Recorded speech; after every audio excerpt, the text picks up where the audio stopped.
Você acordou e metade do rosto não se movia. Não conseguia piscar um olho, sua boca estava torta e você ficou com medo que fosse um derrame. Esse cenário é mais comum do que parece e tem um nome, chama paralisia facial periférica. Hoje eu vou te explicar o que é, por que acontece, como é tratada e o que esperar da recuperação. Tudo baseado em evidências científicas publicadas pela revista da Associação Brasileira de Otorrinolaringologia. O nosso rosto ele é controlado o seu movimento pelo nervo facial, o sétimo par craniano. Esse nervo sai do cérebro, passa pelo osso temporal, ali dentro do ouvido, e se ramifica para toda a musculatura da face. Quando esse nervo é lesado em algum ponto desse trajeto e não dentro do cérebro, chamamos isso de paralisia facial periférica. O resultado é a perda do movimento de um lado do rosto. O paciente não consegue fechar o olho, não consegue sorrir e a boca fica assimétrica. A avaliação clínica deve incluir os 3/3 da face, o superior, o médio e o inferior, graduando mobilidade e assimetria em repouso e durante o movimento. As escalas recomendadas, a escala mais utilizada é a House-Brackmann, de grau 1, normal, a grau 6, com paralisia completa. Mas também temos a Sunnybrook, por exemplo, que é uma avaliação por segmentos com pontuação, e alternativas complementares como a escala Fish.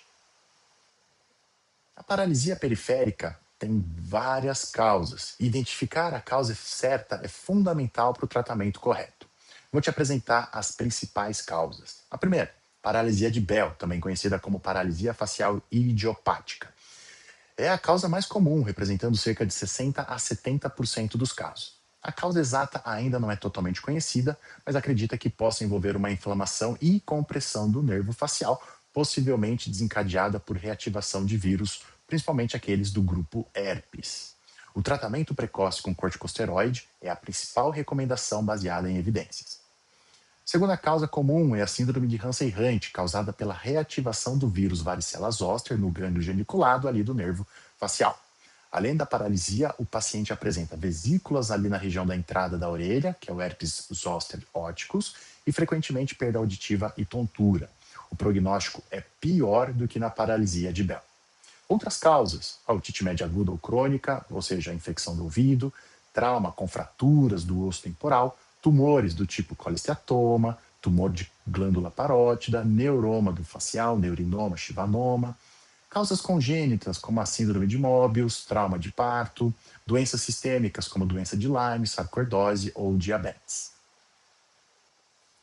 Ao contrário do que muita gente pensa, a paralisia facial periférica é um diagnóstico clínico, ou seja, feito principalmente pelo exame físico, história e exame físico.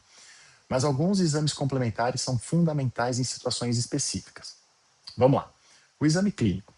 O médico avalia os 3/3 do rosto. Você consegue levantar a sobrancelha, fechar o olho com força, sorrir simetricamente, assobiar. Cada segmento da face revela informações sobre o nível da lesão do nervo. Um diferencial importante: na paralisia central, ou seja, no derrame, o paciente consegue franzir a testa, porque o terço superior da face tem uma representação bilateral no cérebro, enquanto que na paralisia facial periférica, nenhum movimento está preservado. Isso faz com que você veja todo o comprometimento de uma hemiface.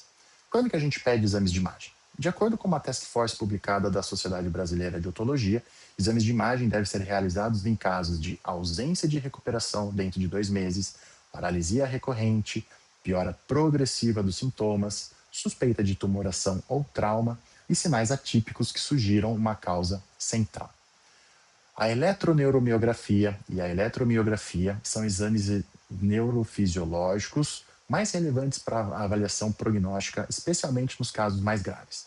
A eletroneuromiografia avalia a porcentagem de degeneração do nervo e ajuda a decidir sobre a intervenção cirúrgica. O tratamento da paralisia facial periférica depende da causa, mas há uma recomendação que a literatura científica deixa muito clara. O corticoide sistêmico deve ser iniciado o mais rápido possível nos casos de paralisia de Bell. Corticoide de primeira linha, a prednisona ou a prednisolona oral, é o tratamento com melhor evidência científica. e deve ser iniciado idealmente nas primeiras 72 horas após o início dos sintomas. O esquema mais utilizado é o de 1 mg por quilo por dia por 10 dias, com ou sem redução gradual. A Task Force da Sociedade Brasileira de Otologia classifica essa recomendação como forte, com boa com boa qualidade de evidência. Antivirais têm um papel complementar. O uso de antivirais, como aciclovir ou valaciclovir, é recomendado, especialmente nos casos de síndrome de Hansen-Hunt, onde o vírus varicela zoster é a causa conhecida. Na paralisia de Bell, a combinação com o antiviral pode ser considerada nos casos mais graves, naquele onde você tem Haus-Brackmann 4 ou maior, mas a evidência é menos robusta. Proteção ocular obrigatória. Isso é essencial muitas vezes e muitas vezes subestimado. Quando o paciente não consegue fechar o olho, a córnea fica exposta e pode ressecar. O uso de um colírio lubrificante durante o dia e pomada à noite, além de oclusão ocular durante o sono, previne lesões graves da visão. A cirurgia na paralisia facial periférica é reservada para situações específicas e tem indicações bem definidas. A descompressão do nervo facial é indicada em casos selecionados de paralisia de Bell grave, quando a eletroneuromiografia mostra degeneração acima de 90% nas primeiras 2 semanas. O procedimento descomprime o nervo dentro do seu canal ósseo, o canal de Falópio, e pode melhorar o prognóstico nesses casos. Quando a causa exige uma cirurgia, o colesteatoma ou algum tumor comprimindo o nervo, a remoção desse é obrigatório. Trauma, consecção do nervo, uma sutura pode ser necessária. Paralisia crônica, no caso sem recuperação, cirurgias de reanimação facial, como anastomose hipoglossofascial, transposição muscular, podem ser necessárias. A decisão cirúrgica deve ser individualizada e discutida com uma equipe especializada em relação ao nervo facial. O tratamento da paralisia facial vai muito além do medicamento. A reabilitação é parte fundamental do processo, especialmente quando a recuperação está sendo incompleta ou lenta. A gente pode propor, por exemplo, fisioterapia, no qual os exercícios de mímica facial conduzidos por um fisioterapeuta ou por um fonoaudiólogo especializado ajudam a reeducar a musculatura e prevenir sequelas como cincinesia, que é um movimento involuntário de partes da face que não deveriam se mover juntas. A cincinesia acontece porque durante a regeneração nervosa, as fibras podem se reconectar de forma errada, como o olho que pisca quando o paciente sorri. Toxina botulínica, em casos como com assimetria residual ou cincinesia, ela pode ser utilizada para equilibrar os movimentos faciais e melhorar a qualidade de vida do paciente.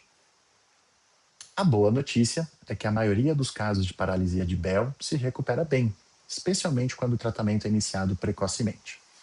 Fatores de bom prognóstico, nas situações onde você tem uma paralisia incompleta no início do tratamento com corticoide nas primeiras 72 horas, a ausência de doenças como diabetes ou hipertensão grave, boa resposta nos exames neurofisiológicos, e você pode ter também fatores de mau prognóstico, como a paralisia completa desde o início, a síndrome de Hansen-Hunt, um pior prognóstico que a doença de Bell, degeneração nervosa maior do que 90% na eletroneuromiografia, ausência de sinais de recuperação após 3 semanas do uso das medicações.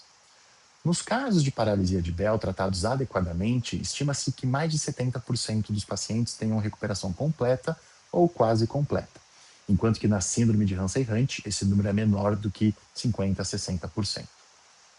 A paralisia facial periférica pode ser assustadora, mas com um diagnóstico correto e tratamento precoce, a maioria dos pacientes se recupera bem. Se você ou alguém próximo apresentar esses sintomas, procure um otorrinolaringologista imediatamente. Se esse conteúdo foi útil para você, deixa o like, compartilha com quem precisa saber e se inscreve no canal para mais conteúdo baseado em evidências científicas. Nos vemos no próximo vídeo. Até mais!